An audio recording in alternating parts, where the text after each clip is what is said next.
नमस्कार, आप देख रहे हैं न्यूज 18 राजस्थान। मैं हूं आपके साथ मनुराज सक्सेना। बुलेटिन की शुरुआत करते हैं उदयपुर से आ रही इस वक्त की बड़ी खबर के साथ। एनआईए की बड़ी कार्रवाई उदयपुर में हुई है।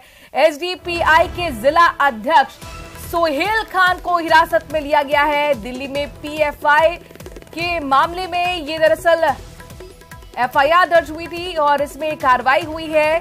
सबीना स्थित बड़ी मस्जिद से सोहेल को हिरासत में लिया गया है। एनआईए की टीम 2 बार पहले भी सोहेल से पूछताछ कर चुकी है।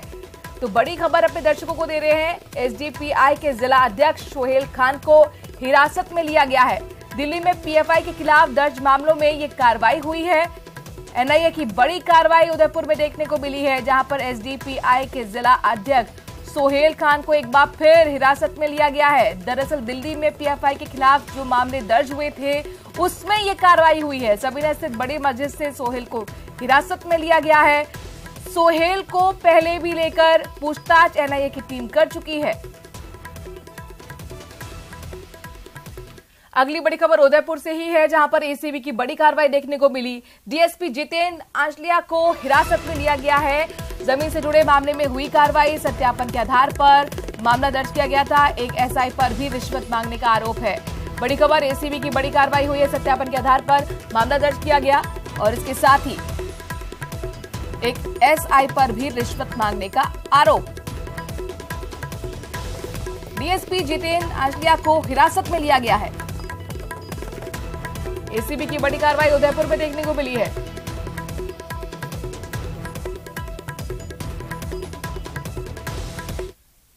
चलिए खबरों में आगे बढ़ते हैं। धौलपुर जिले के कोलारी थाना क्षेत्र के बसई नवाब कस्बे से प्रशासन द्वारा सड़क को चौड़ी करने के लिए अतिक्रमण हटाओ अभियान चलाया गया। प्रशासन और स्थानीय लोगों की जद्दोजहद के बाद कस्बे की मुख्य सड़क से अतिक्रमण तो हटा दिया गया, लेकिन बीच सड़क पर अतिक्रमण के बाद पत्थर का मलबा छोड़ दिया गया। गुरुवार शाम के वक्त पत्थर के मलबे की वजह से एक बड़ा हादसा होते होते बचा।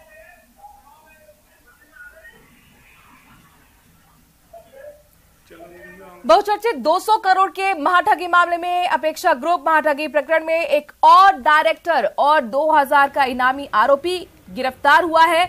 आरोपी 12 निवासी डायरेक्टर लोकेश नागर को एसआईटी की टीम ने गिरफ्तार करने में सफलता हासिल की है। इस मामले में अब तक 24 आरोपियों की गिरफ्तारी पहले ही हो चुकी है। वहीं अब तक 115 मुकदमे दर्ज हो चुके हैं। अब आरोपियों को फिर से कोटा की सेंट्रल जेल से प्रोडक्शन वारंट पर गिरफ्तार किया जा सकता है। आरोपी ने करोड़ों रुपए के हिसाब किताब के लिए एक सॉफ्टवेयर तैयार कर रखा था। इनको बैंक में नहीं दर्शाया गया था।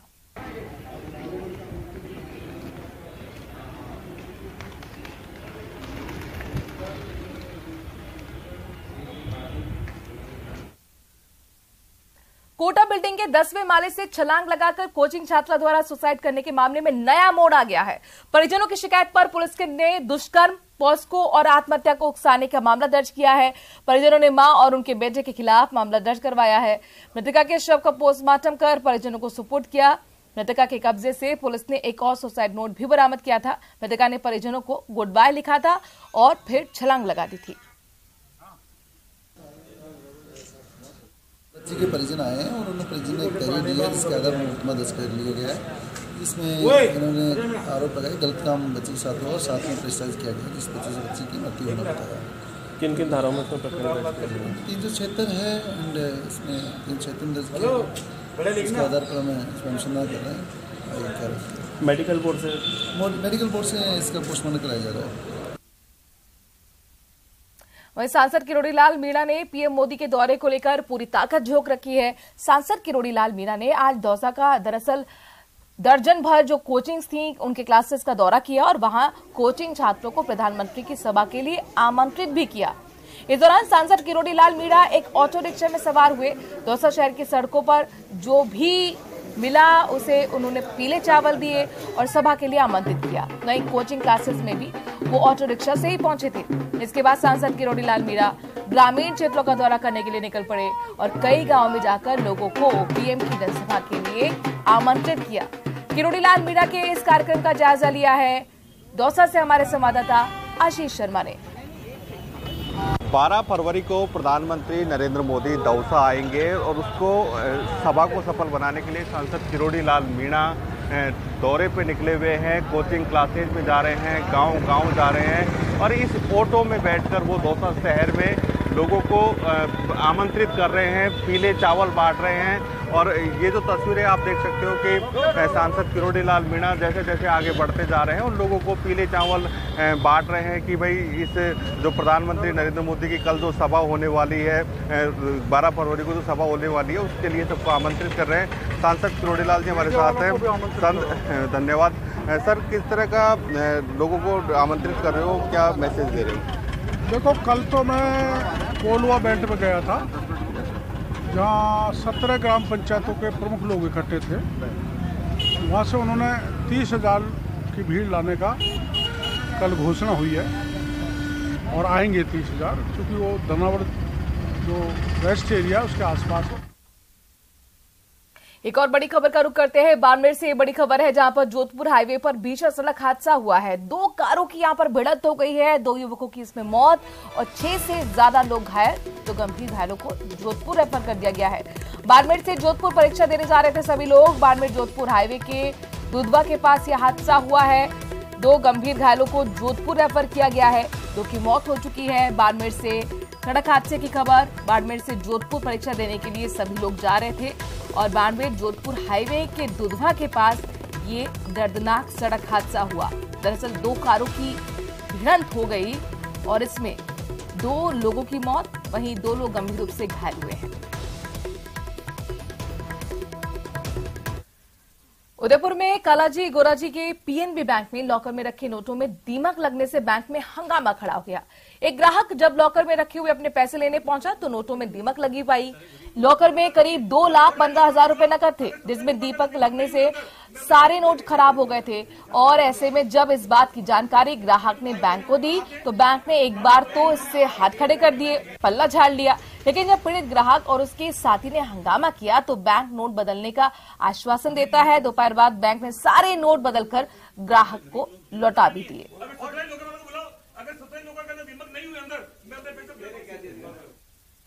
जी, मेरा नाम मनोज रोड़ा है। मैं कल अपनी दीदी सुनीता मेहता, जिन्हें रेखा मेहता के नाम से भी जानते हैं, उनके साथ अपना लॉकर ऑपरेट करने आया था। दीदी का और मेरा दोनों का लॉकर अलग अलग है। मैंने अपना लॉकर ऑपरेट किया और उसके बाद वापस उसे बंद कर दिया। दीदी ने जैसे ही अपना लॉकर ऑपरेट किया वो एकदम शॉक हो गई कि पूरे लॉकर के अंदर दीमक लगी हुई थी।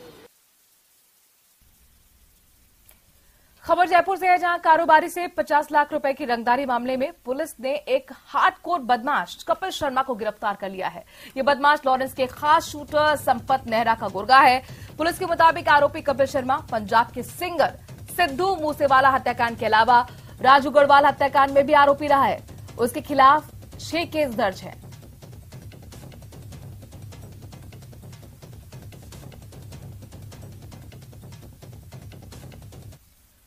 और अब खबर सवाई माधोपुर से, जहां की नगर पालिका मुख्यालय बौली पर चोरों ने एटीएम चोरी की वारदात को अंजाम दे डाला।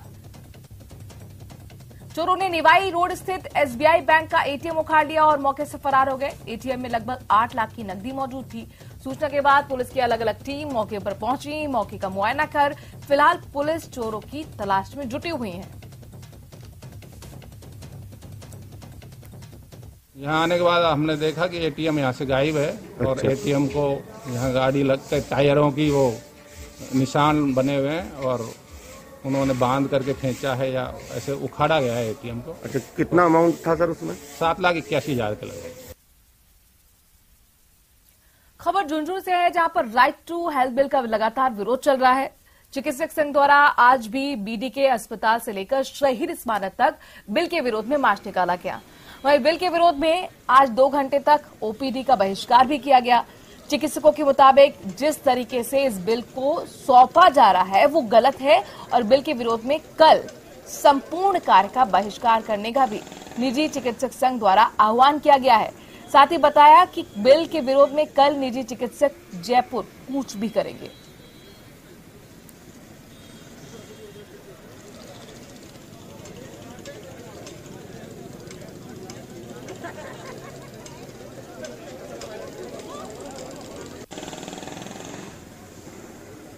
बहिष्कार कर रहे हैं। कल संपूर्ण राजस्थान में मेडिकल बंद का आह्वान किया गया है। ये इस बात का साबित करता है कि राज्य के चिकित्सकों में कितना आक्रोश है इस बिल के प्रति और वो इस बिल को किसी भी सूरत में लागू नहीं होने देना चाहते। इसकी वजह है सरकार राइट टू हेल्थ बिल की अगर बात करती है तो ये सरकार का दायित्व है कि अपने नागरिकों को स्वास्थ्य का अधिकार दे, अपने संसाधनों के आधार पर दे। पुरी से बड़ी खबर है जहां पर नैनवा हाउसिंग बोर्ड से विवाहिता का अपहरण कर बाइक सवार ने जबरन उसे अपने साथ ले गया। हाल ही में हाउसिंग बोर्ड में ये फैमिली शिफ्ट हुई थी। महिला की तलाश परिजन कर रहे हैं। पुलिस भी जांच में जुटी हुई है। नैनवा थाना क्षेत्र से जुड़ा ये पूरा मामला अपने दर्शकों को हम बता रहे हैं। अपहरण का मामला, महिला की तलाश फिलहाल परिजन भी कर रहे हैं। पुलिस भी अब जांच में जुट गई है। बूंदी से बड़ी खबर। अगली खबर सवाई माधोपुर से है जहां पर रणथंभौर में अपनी 15 सूत्रीय मांगों को लेकर वन कर्मियों का महापड़ाव आज भी जारी रहा। वन कर्मियों ने अपने रणथंभौर नेशनल पार्क के मुख्य गेट पर तालाबंदी कर राज्य सरकार के खिलाफ नारेबाजी की, प्रदर्शन किया। वन कर्मियों के इस महापड़ाव में सवाई माधोपुर सहित अन्य 7 जिलों के वन कर्मी भी शामिल हैं। वन कर्मियों के इस महापड़ाव से रणथंभौर भ्रमण करने आए पर्यटकों को खासी परेशानियों का सामना करना पड़ा है। हालांकि वन विभाग ने महापड़ाव को देखते हुए पर्यटक वाहनों का रूट डायवर्ट जरूर किया और वैकल्पिक व्यवस्था कर पर्यटकों को टाइगर सफारी भी करवाई।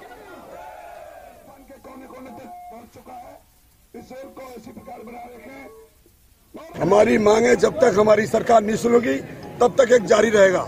राजस्थान के रणथंभौर नहीं, सारे राजस्थान के जो हमारे सेंसिटिव पॉइंट हैं, सिरसा है, बालाजी पार्क, तुम्हारा ये जयपुर का है और उदयपुर का है, सज्जनगढ़ का, इस तरह राजस्थान के 8 पॉइंट है हमारे। 8 पॉइंट पे इसी प्रकार ताले लगे हुए हैं और कोई किसी प्रकार की विभागीय गतिविधि नहीं हो रही। सरकार का कोई ध्यान नहीं है। जयपुर के अंदर तो जानवर निकल के बाहर रोडों पे आ रहे हैं। कल हमने फोटो भी दिए थे। ऐसी जगह और भी हो रही है राजस्थान के अंदर। खबर चूरू के सादुलपुर तहसील से है जहां पर केंकटान गांव में स्थित राजकीय उच्च माध्यमिक विद्यालय में अध्यापक लगाने की मांग को लेकर ग्रामीणों छात्रों ने स्कूल की एंट्री गेट पर तालाबंदी कर शिक्षा विभाग के खिलाफ विरोध प्रदर्शन किया। ग्रामीणों का कहना है कि स्कूल में 12वीं तक केवल 5 शिक्षक ही हैं, जिससे छात्रों का भविष्य भी अंधकार में है। छात्रों की पढ़ाई चौपट हो रही है। आक्रोशित ग्रामीणों ने स्कूल में ताला लगाकर छात्रों ने कक्षाओं का बहिष्कार भी किया।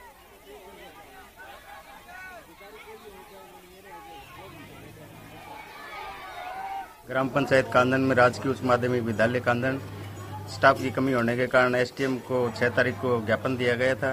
उसकी सुनवाई नहीं होने के कारण हमने 10 तारीख का अल्टीमेटम दिया था, जिस धरना प्रदर्शन शुरू किए है और स्कूल को लॉक कर दिया गया है। होकर धरना प्रदर्शन कर रहे हैं। तो हमारी जल्दी से जल्दी यही मांग है साहब से कि स्टाफ की पूर्ति जल्दी की जाए। और एक बार फिर आपको उदयपुर ले चलते हैं। उदयपुर से दरअसल बड़ी खबर आ रही है। जयपुर एसीबी की उदयपुर में बड़ी कार्रवाई देखने को मिली है। डीएसपी जितेंद्र आंचलिया पूछताछ के बाद गिरफ्तार कर लिए गए हैं। शनिवार को एसीबी कोर्ट में उन्हें पेश भी किया जा सकता है। जमीन से जुड़े मामले में ये गिरफ्तारी उनकी हुई है। एनआरआई को धमकाने और रिश्वत मांगने का उन पर आरोप है और इसमें अब गिरफ्तारी हो चुकी है। ये बड़ी खबर, महत्वपूर्ण खबर उदयपुर से। शनिवार को एसीबी कोर्ट में पेश भी उन्हें किया जा सकता है। आपको बता दें कि डीएसपी जितेंद्र आंचलिया पूछताछ के बाद गिरफ्तार कर लिए गए हैं। जो डीएसपी हैं जितेंद्र आंचलिया, उनको पूछताछ के बाद गिरफ्तार कर लिया गया है। कुछ देर से पूछताछ उनके साथ हो रही थी और अब उन्हें एसीबी कोर्ट में माना जा रहा है कि पेश भी किया जा सकता है।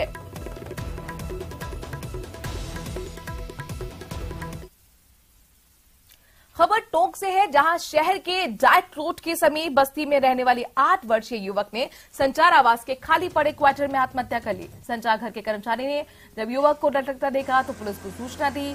इस पर पुलिस ने मौके पर पहुंचकर आसपास की जानकारी जुटाई तो युवक की पहचान जीतराम के रूप में हुई है और जीतराम के पुत्र के रूप में हुई है। पुलिस ने शव को कब्जे में लेकर अस्पताल की मोर्चरी में रखवा दिया है। इसका पोस्टमार्टम के बाद शव परिजनों को सौंप दिया गया।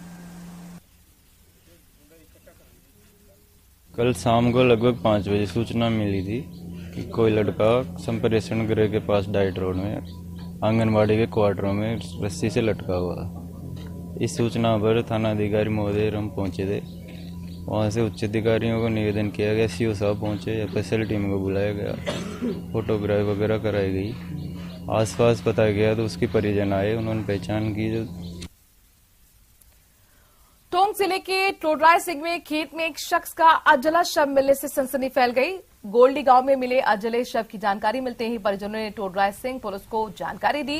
पुलिस ने मौके पर पहुंचकर शव को अस्पताल पहुंचाया और उच्च अधिकारी को जानकारी दी, जिस पर पुलिस अधिकारी की टीम ने मौके का मुआयना किया और जानकारी जुटाई। परिजनों ने हत्या की आशंका जताई है। टोडराय सिंह थाने में लिखित इसको लेकर शिकायत दी गई है, जिस पर अब निष्पक्ष जांच की मांग की गई है।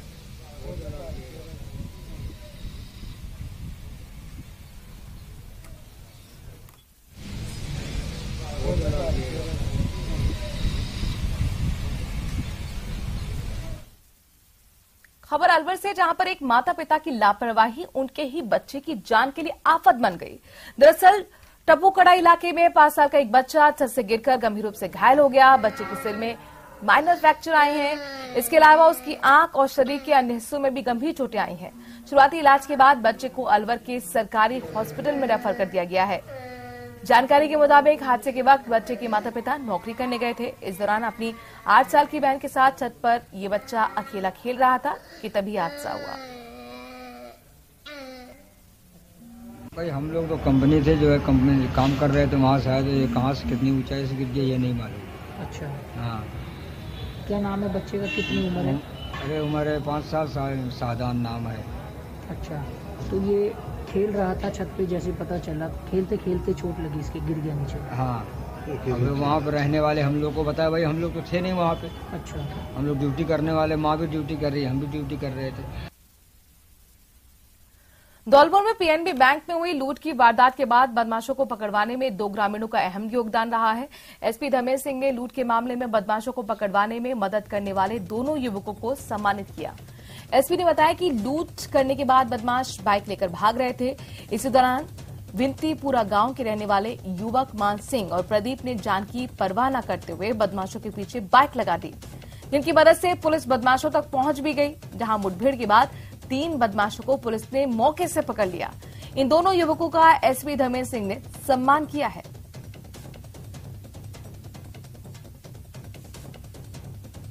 दोनों ने विशेष सहयोग पुलिस का किया था। पुलिस को लगातार इन्होंने लोकेशन दिया, अपनी जान की परवाह किए बिना हथियारबंद डकैतों का इन्होंने पीछा किया और पुलिस को जो सफलता हाथ लगी है कल, उसमें इनका विशेष योगदान है और इसलिए आज इन्हें प्रशंसा पत्र दिया गया है। अलवर जिले में 40 दिवसीय चले तंबाकू मुक्त अलवर के अंतिम दिन शहर में जागरूकता रैली निकाली गई और इस रैली को बलवीर चिल्लर ने हरी झंडी दिखाकर रवाना किया। रैली के माध्यम से नर्सिंग छात्र छात्राओं ने तंबाकू को लेकर लोगों को जागरूक किया। इस मौके पर डिप्टी सीएमएसओ महेश बैरवा ने बताया कि इस रैली के माध्यम से तंबाकू से होने वाले नुकसान के बारे में लोगों को जानकारी दी गई। आपको विदित है 40 दिवसीय तंबाकू मुक्त अलवर का जो प्रोग्राम था, जिसका अंतिम दिवस है, तो अंतिम दिवस के उपलक्ष्य में नर्सिंग छात्रों के द्वारा आम जनता को रैली के द्वारा जन जागरूकता फैलाई जा रही है कि तंबाकू के दुष्प्रभाव क्या हैं और जो इसको कर रहे हैं वो उसको छोड़ देंगे तो क्या उससे बेनिफिट मिल सकता है। तो उसी के तत्वाधान में आज रैली निकाली जा रही है। दिल्ली बीजेपी सांसद प्रवेश वर्मा शुक्रवार को नाथद्वारा पहुंचे। यहां उन्होंने अपने परिवार सहित श्रीनाथ जी के दर्शन भी किए। इसके बाद सांसद प्रवेश वर्मा मीडिया से रूबरू भी हुए। उन्होंने प्रदेश सरकार पर निशाना साधा। सांसद प्रवेश वर्मा ने कहा कि यहां लोगों से बातचीत कर पता चला है कि सभी राज्य सरकार से दुखी हैं। सभी चाहते हैं कि मोदी जी की सरकार राजस्थान में एक बार फिर बने, यानी कि बीजेपी की सरकार बने। वहीं बजट को लेकर सांसद वर्मा ने कहा कि यहां की स्टेट गवर्नमेंट ने युवाओं और गरीबों के लिए कोई काम नहीं किया। केंद्र सरकार ने जो राज्य सरकार को अनुदान दिया है वो भी अभी खर्च नहीं कर पाए हैं, जो उनकी सबसे बड़ी नाकामी रही है। दर्शन करने का और यहाँ पे उदयपुर में एक अपना शादी में आए थे, मगर यहाँ पे लोगों से बात करके पता लगा कि सभी यहाँ की राज्य सरकार से दुखी हैं। सभी चाहते हैं कि मोदी जी की पार्टी की सरकार राजस्थान में एक बार दोबारा से बने, ऐसी सबकी इच्छा है। खबर राजसमंद की नाथद्वारा से है, जहां हिमाचल उपेंद्र मूर्ति पूजक महिला मंडल ने खिलौना बैंक की स्थापना की, जिसे देखकर कुपोषण उपचार वार्ड में भर्ती बच्चों के चेहरे पर खुशी छा गई। महिला मंडल की अध्यक्ष हेमा सुराणा के मुताबिक अस्पताल में भर्ती बच्चों की स्थिति देखकर उन्हें महसूस हुआ कि यहां खिलौना बैंक की सख्त जरूरत है। खिलौना बैंक के स्थापना कार्यक्रम में एमटीसी वार्ड के अटेंडेंट और डॉक्टर द्वारा महिला मंडल की सदस्यों का इस कार्य के लिए सम्मान किया गया। बच्चों की कंडीशन और ये देख के अपन के बच्चे जैसे खेल कूद पाते हैं होते तो ये इच्छा होती कि जैसे अपने बच्चे खेल रहे हैं तो ये बच्चे क्यों नहीं खेल सके। तो इन्हीं बच्चों को अनुकंपा दान की इनकी स्थिति देख के, सिचुएशन देख के ये मोटिवेट हुए हैं। तो ये जो आपने दिए हैं उसके बाद और भी आप यहाँ डोनेट करेंगे कि कैसे क्या? चलिए खबरों में आगे बढ़ते हैं। केंद्रीय मंत्री स्मृति ईरानी की बेटी शैनिल ईरानी और अर्जुन भल्ला की शादी का समारोह नागौर के खिवसर फोर्ट में संपन्न हुआ है। शैनिल की शादी का ये कार्यक्रम धूमधाम से संपन्न हुआ। शादी समारोह में 3 दिन कार्यक्रम चले हैं। इसके साथ ही तीसरे दिन गुरुवार को सुबह से लेकर रात तक विभिन्न कार्यक्रम हुए। दूल्हा अर्जुन भल्ला आज ईरानी परिवार के यहां बारात लेकर पहुंचे। शैनिल के साथ विवाह के बंधन में वो बंधे और देर रात शाम को बरमाला और रात में वेडिंग सेरेमनी हुई। इससे पहले कल देर रात तक रेतीली टीलों पर म्यूजिकल नाइट प्रोग्राम में आए हुए सभी मेहमान गानों पर जमकर थिरकते हुए नजर आए। बता दें कि शादी समारोह में केंद्रीय मंत्री स्मृति ईरानी, उनके पति सहित पूरा परिवार, रिश्तेदार भी जुड़े रहे। करीब 50 मेहमान इस दौरान मौजूद रहे। धौलपुर में एक व्यवसायी अनिल अग्रवाल गरीब कन्याओं के लिए दानवीर राजाकर्ण बने हुए हैं, जो कि हर साल गरीब कन्याओं के विवाह अपने खर्चे पर करते हैं। इस बार ये 12 फरवरी को तीर्थराज मचकुंड धौलपुर में 6वां विवाह सम्मेलन करने जा रहे हैं, जिसमें ये 101 गरीब परिवारों की बेटियों की शादी करेंगे। इनमें से कुछ बेटियां ऐसी हैं जो माता पिता ना होने के कारण अनाथ हैं, वहीं कुछ बेटियों के माता पिता के अलावा भाई भी नहीं है और ये बेहद गरीब परिवारों से ताल्लुक रखती हैं। फरवरी मचकुंड धाम तीर्थ स्थान पर 101 अनाथ कन्याओं का विवाह होगा। इसमें लगभग 54 लड़कियां ऐसी हैं, 54 लड़कियां ऐसी हैं जिनके माता पिता नहीं हैं। इसमें 22 लड़कियां ऐसी हैं जिनके माता पिता और भाई तीनों ही नहीं हैं। ये बेहद दुर्गम क्षेत्रों से कन्याओं को ढूंढकर हम लेकर आए हैं, जो बहुत तकलीफ में अपना जीवन जीती हैं। सीएम अशोक गहलोत ने सफाई कर्मचारियों को बजट में बड़ा तोहफा दिया है। जयपुर हेरिटेज और ग्रेटर नगर निगम की सफाई कर्मचारी यूनियन के अध्यक्ष नंद किशोर ने सरकार के इस फैसले का स्वागत किया है और सीएम गहलोत का धन्यवाद भी दिया। बता दें कि कुछ दिनों पहले सफाई कर्मचारियों ने भर्ती की मांग की थी और अब यह ऐलान मुख्यमंत्री की तरफ से कि 30,000 भर्तियां होंगी। जो वाल्मीकि समाज आज की घोषणा को दीपावली की तरह मनाएगी और संपूर्ण राजस्थान में जो वाल्मीकि समाज, जो माननीय जननायक अशोक जी गहलोत साहब ने 30,000 वाल्मीकि समाज के सफाई कर्मचारियों की घोषणा करी है, उसके लिए एक भगवान की तरह रूप में पूजकर और जगह जगह माननीय अशोक जी गहलोत साहब को कांग्रेस का मान सम्मान करेगी। और जो घोषणा की गई है उसमें वाल्मीकि समाज को एक ऐतिहासिक तोहफा मिला है, जिसके लिए हम लगातार संघर्ष कर रहे थे। और इसी के साथ इस बुलेटिन में इतना ही। बाकी खबरों के लिए बने रहिए न्यूज़ 18 राजस्थान के साथ।